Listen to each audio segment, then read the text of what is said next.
The Dark Scrolls. Imagine the flicker of candlelight against the cold stone walls of a long-forgotten castle. The wind outside howls like the echo of a memory, curling through thorny trees and hollow windows. Deep within the silence of history, within the chambers where whispers once ruled, lie the stories of queens, not of their power, not of their glory, but of how they died. Some passed in stillness, others in screams, but none left this world quietly. Long ago, in the twilight of empires and feudal crowns, there was a young empress named Theophano. She came from Byzantium, where domes gleamed like gold coins under a Mediterranean sun. Her fingers had been trained to twirl silk, her mind sharpened by scholars and courtiers. When she was married off to Otto II of the Holy Roman Empire, few suspected the weight she would carry. She wasn't content to smile and bear sons. No, Theophano whispered ideas behind the throne, shaped alliances, and made enemies. Some said she poisoned her rivals. Others said she poisoned her own husband. His death was swift and curious, and her regency began immediately. But when she herself died, suddenly, quietly, the empire did not grieve. They noted her passing like the closing of a ledger. Some say it was revenge. Others say she was simply too clever for her own survival. Her death, like her life, remains veiled behind silk and shadow. Fredegund had no silk, no throne by birth. She began as a servant in the Merovingian court, low-born, clever, and hungry. She became mistress to King Chilperic I, and then queen. But her path was littered with blood. Rivals choked on their last breath after drinking from her cup. Children of other queens were found strangled or vanished. Bishops who dared accuse her fell mysteriously ill. Her reign was brutal, her vengeance exact. And then, as if the gods had tired of her cruelty, she simply stopped. Died in bed, some say, with no sign of illness. As if death himself bowed to her will, one last time, slipping the knife between her ribs in the gentlest fashion. Her tomb lies still, but some believe her soul never did. Far across the sea, a child queen was born to the court of France. Isabella, daughter of Philip IV, known for her grace and cunning.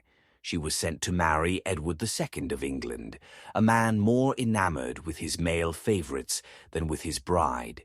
She watched, silent and observant, as her husband squandered power and affection. Years passed, and with them Isabella's tolerance wore thin. She crossed back to France under pretense of diplomacy and returned with an army and a lover, Roger Mortimer. Her husband was dethroned, imprisoned, then murdered. Not with blade or poison, but with a red-hot poker, inserted in secret so that no wound would betray the regicide. Isabella ruled for a time through her son, Edward III, until he seized control and banished her from power. She died in confinement, but not disgrace. History remembers her as the she-wolf of France, a woman who learned to bite back. Joanna of Castile was a queen who never stopped mourning. She loved her husband, Philip the Handsome, with a love so fierce it unhinged her. When he died suddenly, Joanna refused to bury him. She traveled with his corpse, speaking to it, weeping over it, kissing its cold lips. She refused to relinquish his body, convinced he would wake again. Those around her whispered madness. Her family, and later her son, used that madness to imprison her. For years, decades, through the rise of empires and the fall of kings, Joanna sat behind stone walls, with no throne, no power, and no closure. When she finally died, the world barely noticed.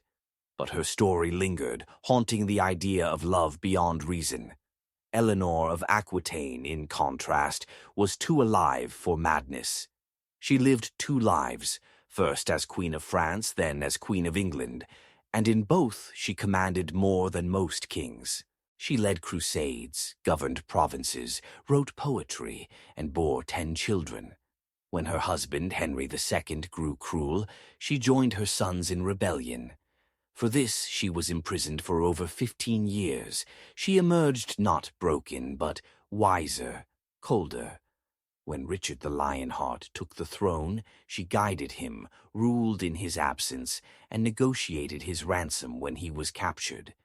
Her death did not come through poison or war. She died peacefully in a convent at 82 years old. But the world was shocked, not by the manner of her death, but by her refusal to die any sooner. Eleanor outlived almost everyone who had tried to control her. Her death was quiet, her legacy thunderous. These 5 queens open a tapestry of tales that defy the clean endings of fairy tales. Their stories are not lessons nor warnings, but echoes, long, soft, and persistent. As you drift deeper into the stillness of night, their lives wrap around you like embroidered veils. You are not alone in this moment. You walk among queens, ambitious, tormented, misunderstood. And though time has swallowed their empires, the way they left this world remains, half whispered, half feared, fully unforgettable. The winds of history do not settle. They carry voices, dust, and echoes of women who were once crowned, once kissed by destiny, and then taken by something far colder. After Eleanor's long breath of defiance and quiet passing, the next tale curls in like smoke from a forgotten hearth. A queen whose beauty was matched only by the venom whispered behind her back. Isabella of Angoulême, once a girl of just 12 summers, became Queen of England overnight when King John chose her above all others. Her youth dazzled the court, but her presence stirred suspicion. People spoke of her ambition, of a smile too sharp and eyes too knowing. The king, reckless and hated, left his queen vulnerable to the hostility that simmered around the throne. Rumors took root, whispered among the stones of castles and the stalls of the market. When King John died, Isabella returned to France, not as a grieving widow, but as a woman with a plan. She remarried quickly to Hugh X of Lusignan, a man of ambition and territory. But as quickly as she rose, she was pulled back into the mire of accusation. When her new husband died suddenly, tongues wagged. They spoke of poison hidden in wine, of silent revenge. The accusations were never proven, but the shadow clung to her like the scent of dried roses and old regret. She retreated to a convent, not for holiness, but for safety. And there, behind high stone walls and veils of incense, she withered. They say she died in prayer. But others say her eyes never fully closed, always watching, as if waiting for the next betrayal to come. Far away, yet close in lineage, Matilda of England was a woman born into a destiny that the world was not ready to accept. Daughter of King Henry I, she was raised like a son, taught to rule, to command, to defy. When her only brother drowned in a shipwreck, the line of succession fell to her. Henry named her heir, swore it before nobles and priests. But when he died, the crown slipped from her fingers. Her cousin Stephen seized it, backed by men who could not stomach a woman on the throne. What followed was not just war, but chaos. England bled under a divided banner. Matilda fought back with steel and strategy. She laid siege to castles, crossed frozen rivers by night, and wore the iron mask of command. Yet power eluded her. The crown was always just out of reach, dancing like flame on a candle no wind could extinguish. She was captured. She escaped. She lost. She endured. When her son, Henry, finally rose to claim the throne as Henry II, it was not in her name but in his own. Matilda retreated to Normandy, where the rain whispered through old windows and the past haunted every corridor. She died not in battle but in stillness, a queen in all but title, and history in its cold ink tried to forget her. But her footsteps remain in every stone of England's shifting throne. Then came a child, one too young for the weight of a crown, too fragile for the storms of politics. Margaret, the Maid of Norway, was a girl of 7 summers when fate placed a scepter in her tiny hands. The last hope of uniting Scotland and Norway, she was declared heir to the Scottish throne after the death of King Alexander III. Her journey from Norway to Scotland was meant to be triumphant. A new queen, a new dawn. But the sea is a cruel mother. The voyage was long, the winds merciless. Somewhere in the salt and spray, Margaret fell ill. She never set foot on the land she was meant to rule. She died on the Orkney Islands, wrapped in wool, shivering and delirious. Some say it was fever, others foul play. A few whisper that she was never meant to arrive at all. Her body was sent back across the sea, sealed in a coffin lighter than destiny. Without her, Scotland descended into crisis, a throne without an heir, a kingdom without a compass. And Margaret, she became a ghost of promise, a queen who never ruled, whose reign lasted only in the dreams of a nation. But not all queens wore sorrow like a shroud. Some wielded it like a sword. In the mist-wrapped forests and rivers of the East, there lived a woman who would burn her enemies with vengeance so pure it would turn to legend. Olga of Kiev, wife of Prince Igor, was gentle only in name. When her husband was slain by a rival tribe, torn apart by wild horses as a warning, Olga did not cry.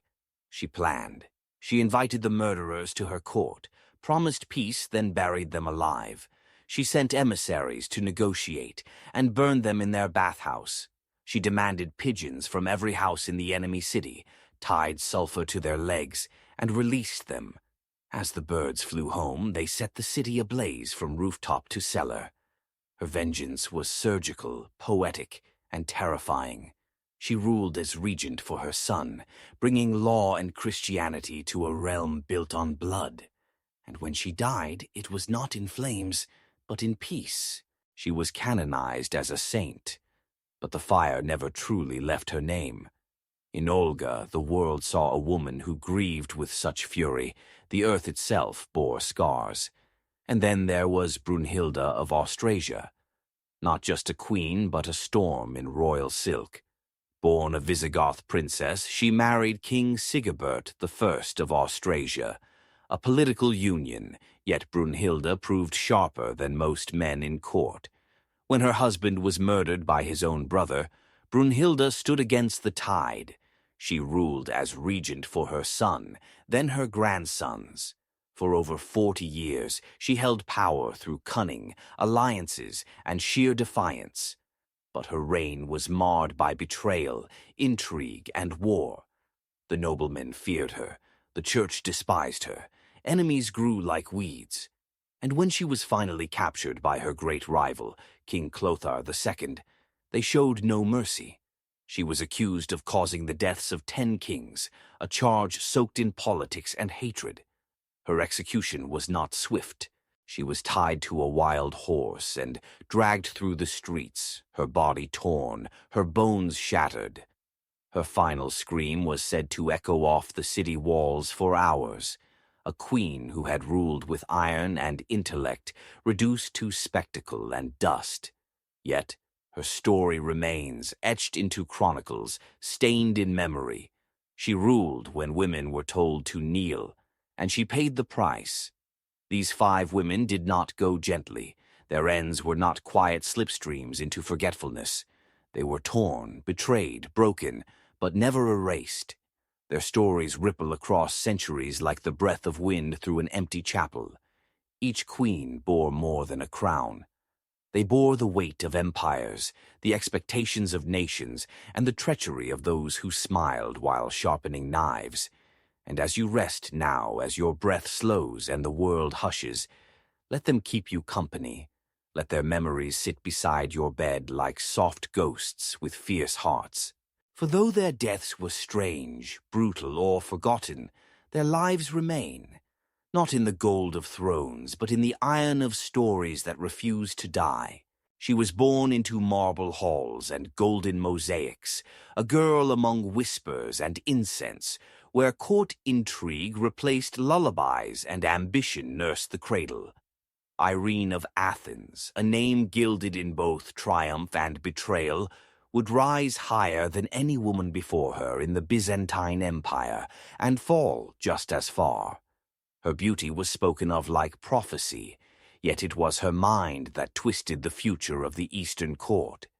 Chosen to marry Emperor Leo IV, she became empress with poise and patience, hiding her thoughts behind downcast lashes. When Leo died, she ruled as regent for their young son, Constantine VI.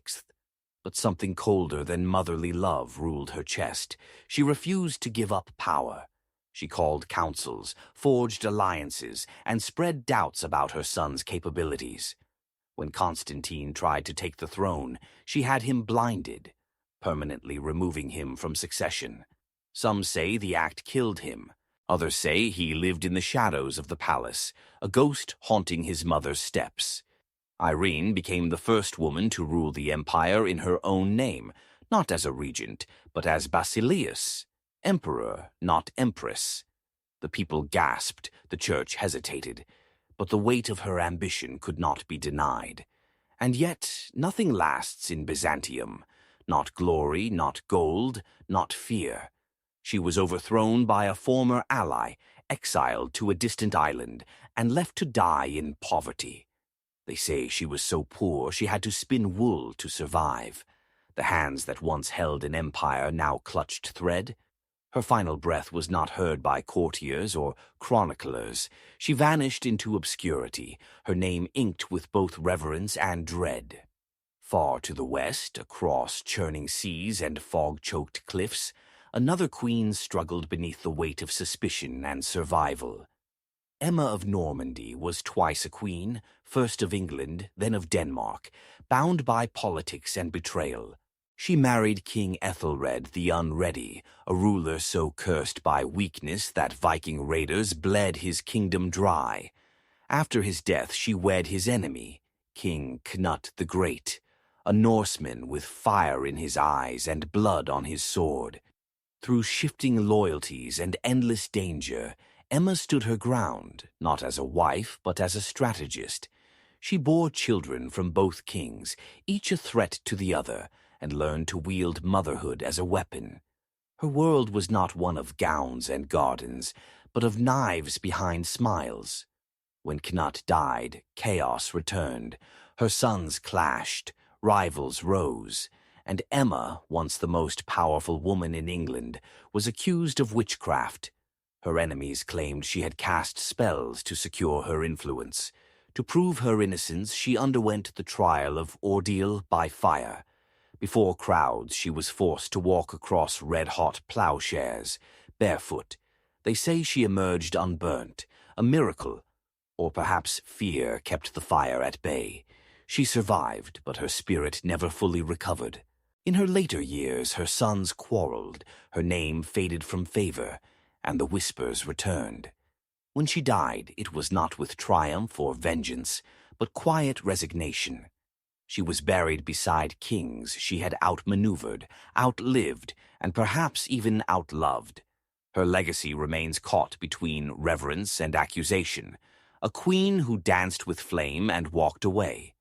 Barefoot, proud, and scarred.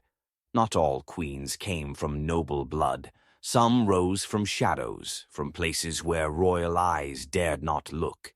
Theodora, Empress of Byzantium, began her life as an actress, a performer in the circus, terms that, in her time, bordered on the scandalous. She danced, she joked, she seduced. But beneath the paint and laughter lived a mind sharper than any courtier's. When she caught the eye of Justinian, heir to the throne, the empire itself trembled. He married her despite law and tradition, and when he became emperor, she became his equal, not in name, but in action. Theodora ruled beside him, whispered policy, orchestrated alliances, and crushed dissent. During the Nika riots, when the city burned and Justinian nearly fled, it was Theodora who stood firm. She said she would rather die empress than live in exile. Her courage quelled a rebellion and reshaped history. Yet for all her iron, Theodora was not spared the slow unraveling of life. She fell ill, some say with cancer, others believe poisoned. Her final days were a hush over the capital, no armies to command, no courtiers to impress, just pain and memories. She died before her time, still cloaked in mystery, still feared by men who could never command her gaze. Her enemies rewrote her story, casting her again as a harlot, a sinner. But the marble of Byzantium tells another tale, one of a woman who rose from dirt to sit beside a god. Meanwhile, in the cool stone courts of France, Blanche of Castile guided a kingdom with the clarity of snowlight. Born to Spanish royalty, married into the French throne, Blanche was not merely a consort, she was the architect of peace. When her husband, King Louis VIII, died suddenly, she became regent for their son, Louis IX. France stood on a knife's edge, vulnerable to rebellion, but Blanche met each threat with unshakable will. She negotiated with popes, outmaneuvered dukes, and carried herself with a grace that masked her steel. They called her a lioness in a wimple. She raised Louis not just to rule, but to embody the ideals of holiness, chivalry, and justice. And yet, behind every mother's pride is exhaustion. Behind every firm command, a crumbling hand. Blanche lived long enough to see her son become king, sainted by many and adored by the church. But she also saw his crusades, his obsessions, the toll they took on France. Her heart, some say, broke quietly. She retired to Melun, then to Maubuisson Abbey, where she faded like the last flame in a chapel. Her death was not tragic, but it was lonely, for women who give everything to a kingdom are rarely remembered as more than stepping stones. She was buried in Maubuisson, in robes of humility. Yet in every stone of the Sainte-Chapelle you can hear her whisper, "I made this possible." And from the dust of crusades and fractured crowns rose Melisende of Jerusalem, a queen born in the shadow of war and anointed in the fires of the Holy Land. The daughter of Baldwin II, she was crowned co-ruler of Jerusalem alongside her husband Fulk, a French nobleman sent to bolster the throne. But Fulk did not trust his wife. He tried to strip her of power, to govern without her. The court split, loyalties turned, and tensions smoldered. One day, Fulk fell from his horse during a hunting accident. His skull was crushed. Some say it was fate. Others say Melisende arranged it. Whatever the truth, from that day on she ruled alone. With wisdom, with strength. She rebuilt churches, sponsored art, and governed a city gripped by conflict between East and West. Yet her later years were clouded by her own son's rebellion. Baldwin III wanted power for himself, and once again a woman's authority was challenged. This time she compromised. She shared rule. She stepped back. Slowly. She died with dignity, honored but forgotten. A woman who ruled the most sacred city on earth, only to be buried beneath its silence. Their deaths did not match their lives. Some ended in exile, some in abbeys, some in pain, none with the fanfare they deserved. But in sleep they come again, not as specters, but as women whose voices were never fully extinguished. As you lie still now, breathing in the hush of candlelight and the fading song of time, remember that behind every throne once stood a woman who held it together when kings failed. And when their names were carved in stone or erased by ink, they still endured, in the cracks, the corners, the dust that does not blow away. History did not choose to remember them loudly. So we whisper their names here, where no one can take them from us. She was still a child when they placed the crown upon her head, too small to grasp the weight of the empire it represented. Agnes of France, daughter of Louis VII, barely past the age of 10, was shipped away from the warmth of Paris to the ceremonial coldness of Constantinople. There she became the Empress of Byzantium, not through triumph, but transaction. Her marriage to Alexios II was less about love and more about legacy. She was draped in purple, surrounded by gold, but utterly alone. When her young husband was murdered in a coup led by his own uncle, Agnes was widowed before she had reached adolescence. And in the strange shifting tides of Byzantine politics, she was remarried to a man twice her age, then later entangled in court dramas that were never hers to begin with. Her name, foreign and soft on Greek tongues, became a ghostly echo through palace corridors. She never returned to France.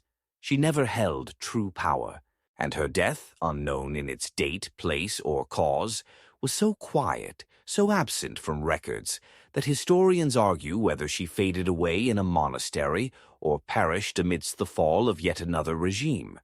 She was an empress no one truly remembered, and yet a child who once wore the world's most feared diadem. Sometimes the cruelest deaths are not loud or bloody. Sometimes they're the ones we don't even notice. If Agnes was forgotten, Berengaria of Navarre was left behind. She was the queen consort of one of history's most legendary kings, Richard the Lionheart. Yet she never saw the battlefield, never accompanied him on the Crusades, and for much of their marriage never even shared his home. Their wedding was hurried, political, held under the Cypriot sun during one of Richard's campaigns, and after the vows were exchanged and the crowd had dispersed, he sailed on, to Jerusalem, to glory, to the songs that would immortalize him. Berengaria, meanwhile, was left in Sicily. Forgotten by bards, dismissed by chroniclers, she became Queen of England in title alone. She never set foot in London. She was absent at court. Richard returned from the Crusades but never summoned her. When he died, shot by a crossbow, bleeding into dirt, he left no heir. Berengaria inherited nothing but grief. She spent the rest of her life in Le Mans, France, living simply, wearing widow's black, founding religious houses, whispering prayers for a husband who perhaps never loved her. Some say she was serene. Others say her heartbreak clung to her like a second skin. She died in obscurity, her grave nestled beside the nuns she had cared for, not in a grand cathedral or marble tomb. The woman who had once married the Lionheart became a shadow of a forgotten promise. Constance of Sicily was not one to fade. She was born a princess but cloaked in rumors. Her father, King Roger II of Sicily, had her kept from public life for years. Some claimed he feared prophecy, that her birth would bring ruin. She was not married until her 30s, an age considered late, even dangerous for a royal woman. But when she did marry, it was to Henry VI, son of Frederick Barbarossa, heir to the Holy Roman Empire. Their union brought Sicily into the fold of German power, and Constance found herself suddenly the most pivotal woman in Europe. She gave birth to Frederick II, the future emperor, while besieged in a hostile city, at over 40 years old. The people questioned if the child was truly hers. So Constance, proud and defiant, nursed him in public, bare-breasted, in the town square. Let them see, she thought. Let them know. After Henry's death, she ruled Sicily as regent for her young son. She dismissed German officials, reclaimed autonomy, and wrote a will designed to protect her child from imperial hands. And then, without warning, she died. Some whispered poison. Others whispered exhaustion. History whispers little. Her body was entombed in Palermo Cathedral, beside kings and warriors, but her legacy would rise through her son, who would become the Stupor Mundi, the wonder of the world. Yet she never saw it. Only the stone above her chest bears the weight of what she birthed. Yolande of Aragon knew well the taste of sacrifice. She was Queen of Naples, Duchess of Anjou, and mother of the future King of France. But more than titles, she was a defender of visions.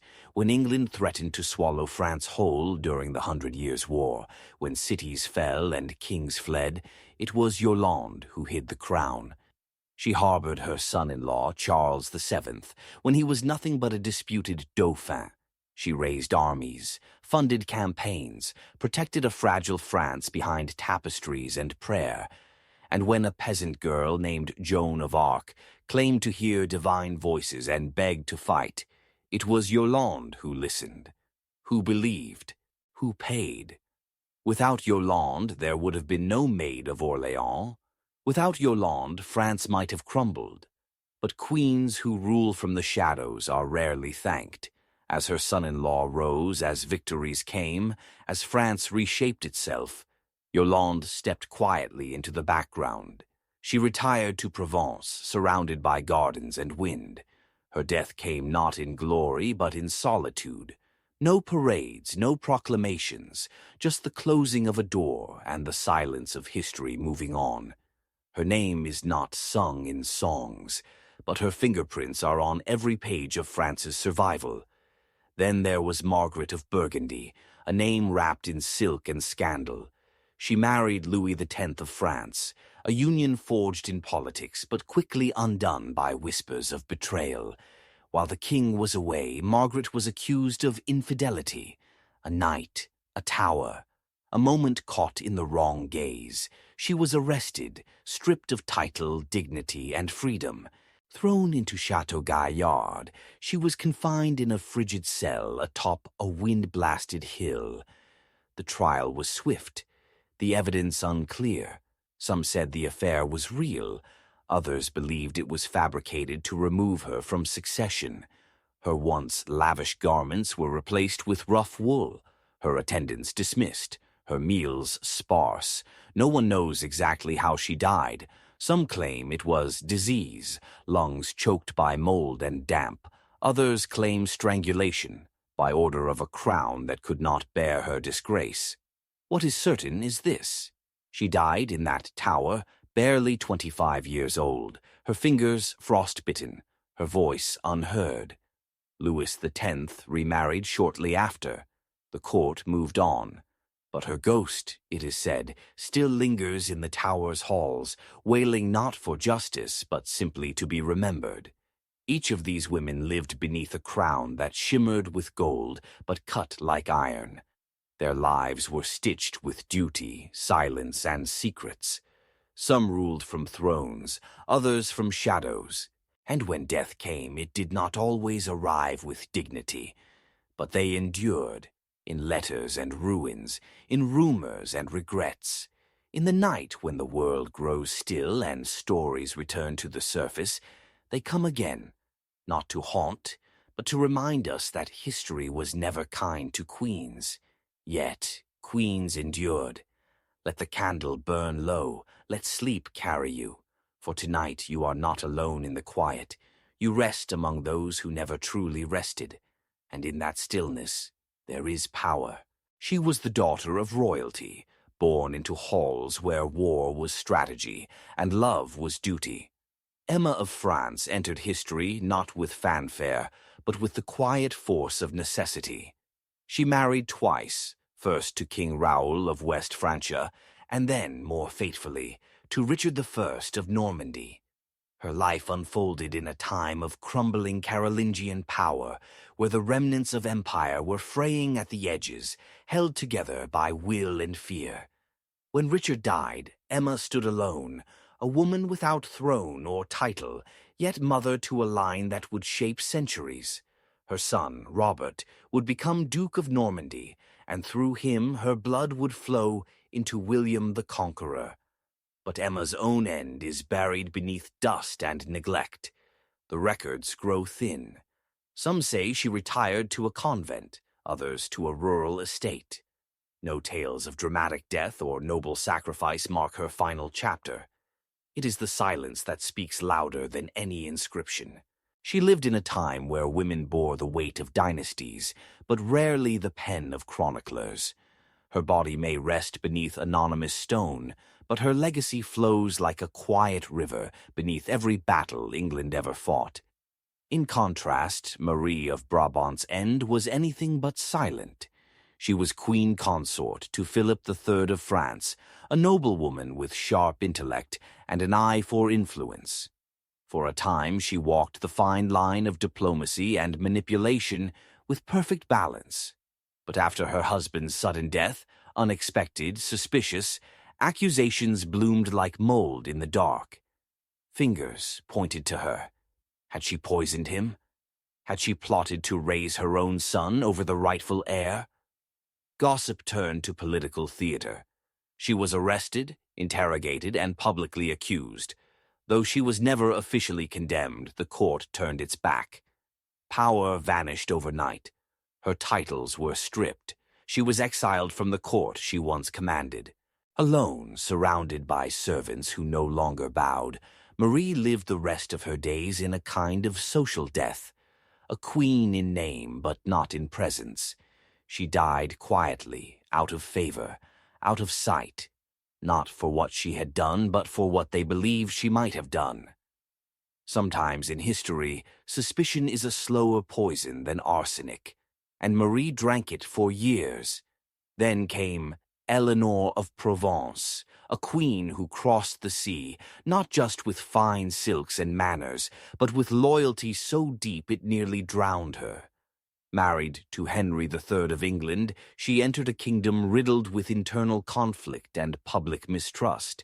Foreign queens were rarely welcomed, and Eleanor's court, staffed with her Savoyard relatives, fueled resentment among the English nobility. When Henry's authority faltered, rebellion sparked. At one point, Eleanor's barge on the Thames was attacked by a London mob. They pelted her with stones, shouted curses, and tried to drag her vessel into the river. She survived, physically unscathed, but humiliated. She never forgot the sting of rejection.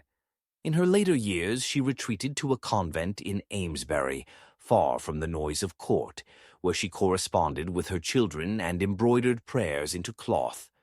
When she died, no parade marked her passing. No monuments rose. Her name was etched onto a slab, and the world moved on. But sometimes, late at night, when the tide is high and the air grows still, her barge glides again through the mists of memory, carrying a queen who loved her crown, but was never truly loved by those it ruled. Joanna of Navarre's story is filled with echoing contradictions. She was both Queen of England and Duchess of Brittany, wife to Henry IV, and mother to princes. She was admired for her wisdom, her poise, her calm during political storms. And yet, as the years passed and power shifted, admiration turned to fear. After Henry's death, Joanna was accused by her own stepson, Henry V, of witchcraft. They claimed she had used dark arts to try to kill him. No trial, no defense, just confinement. She was placed under house arrest, her income seized, her companions dismissed. For nearly 4 years she lived in the shadow of suspicion, denied even the comfort of the church she had once defended. There was no proof, only the fear of a powerful older woman whose influence outlasted her usefulness. When Henry V finally relented and released her, she returned to court, but not as queen. She wore black, not for mourning, but as armor. She died a few years later, her name partially restored, but never fully cleared. In the end, she was buried at Canterbury Cathedral, near Henry IV. But her real resting place lies in the unspoken question. What had she done to deserve such suspicion, except exist? And then, from the heart of the Holy Roman Empire, came Theophanu. Born of Greek descent, she was married into the German court as a diplomatic prize, uniting East and West. But Theophanu was more than a symbol. She was a ruler. When her husband, Otto II, died unexpectedly, she stepped into power not as regent, but as empress in full. For 7 years she governed with grace and steel, issuing decrees in her name, negotiating with kings and popes. She brought Byzantine splendor into the austerity of the German court, introduced new laws, and reformed currency. But leadership took its toll. She battled illness, isolation, and the constant doubt of male courtiers who saw her intelligence as threat. Her letters speak of exhaustion, of longing for her homeland, of trying to balance duty with loneliness. She died before her son, Otto III, came of age. Some say from overwork, others from a slow illness worsened by stress.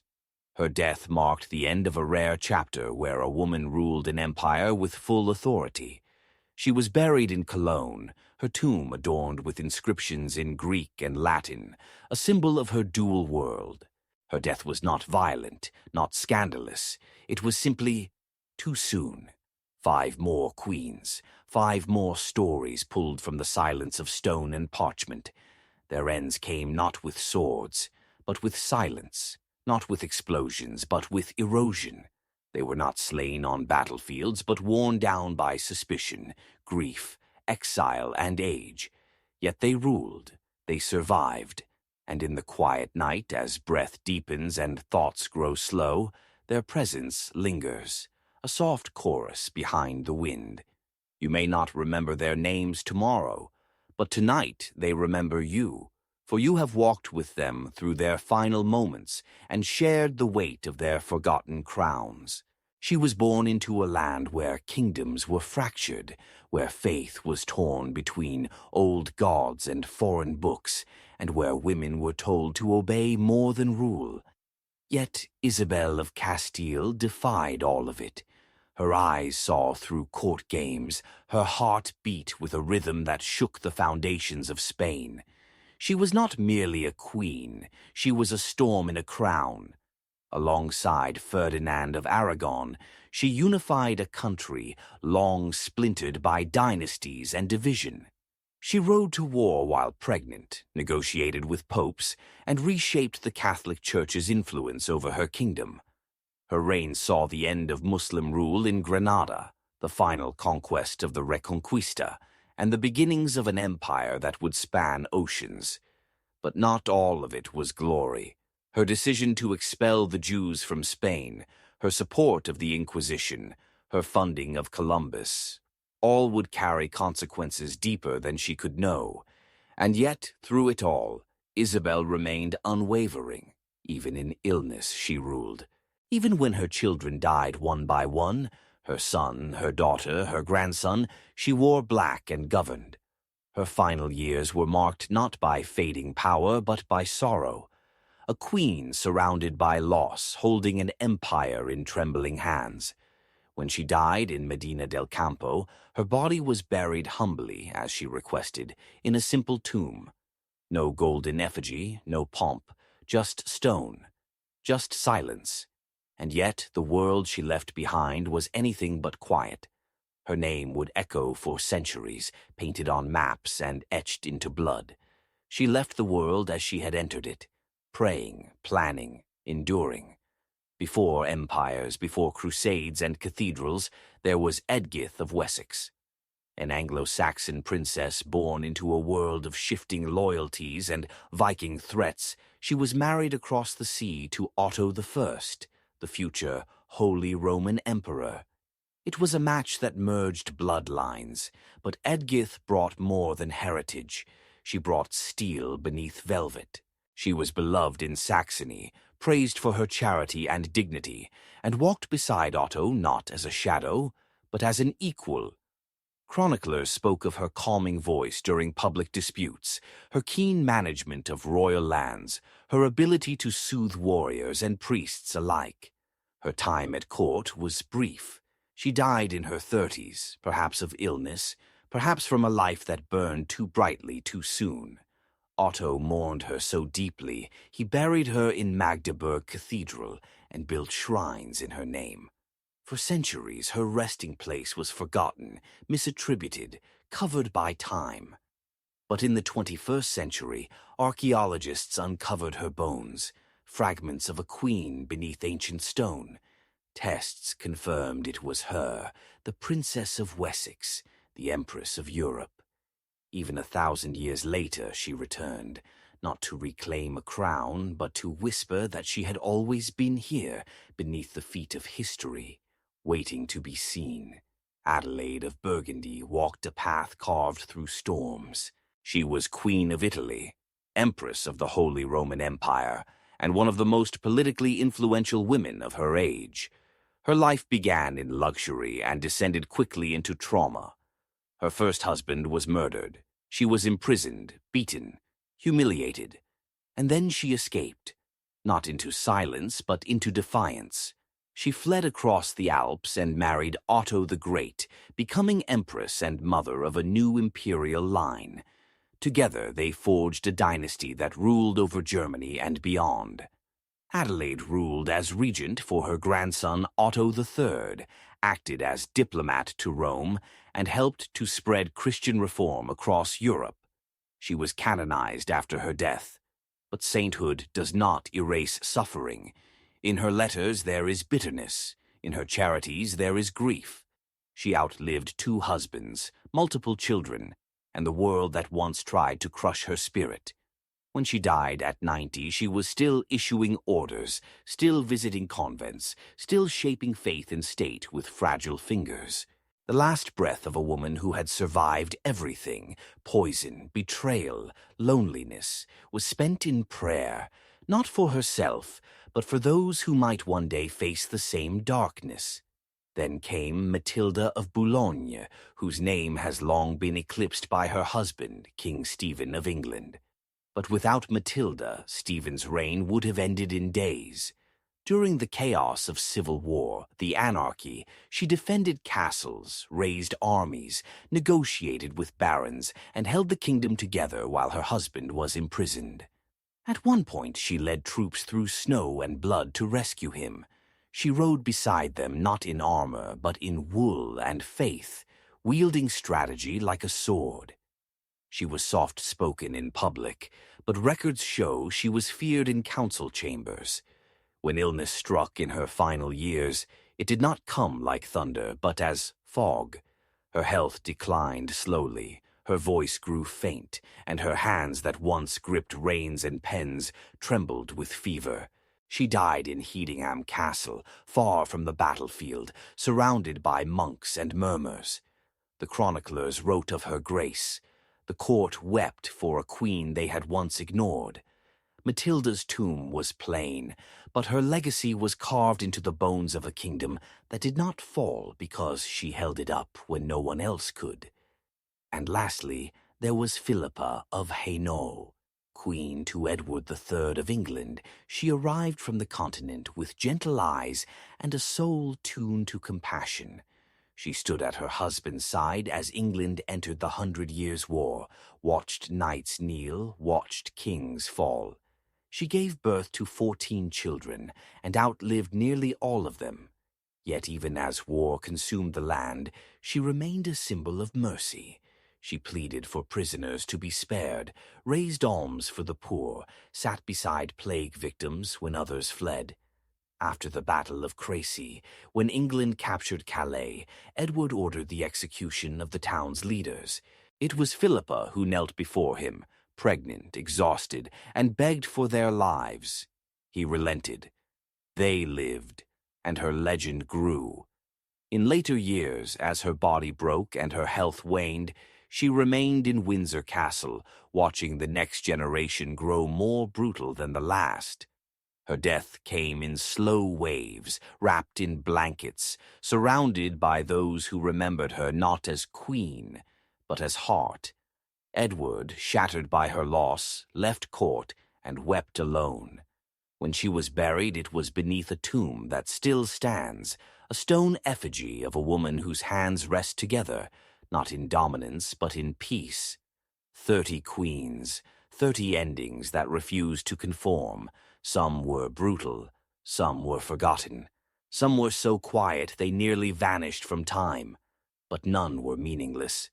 Each life threaded into the tapestry of 1,000 kingdoms, each death a reminder that behind every battle and treaty, every law and legend, stood a woman who loved, suffered, dreamed, and died. Their stories were never written as loudly as their husbands, but in the quiet, in the soft night, in the hush between heartbeats, they are heard. And now, as you rest, you have heard them too. You've walked through towers and tombs, through exile and triumph, You've met ghosts not to fear, but to remember. Let them linger with you, not to haunt, but to honor. For you have carried their names, and that in itself is power. Thanks for watching. Subscribe for more.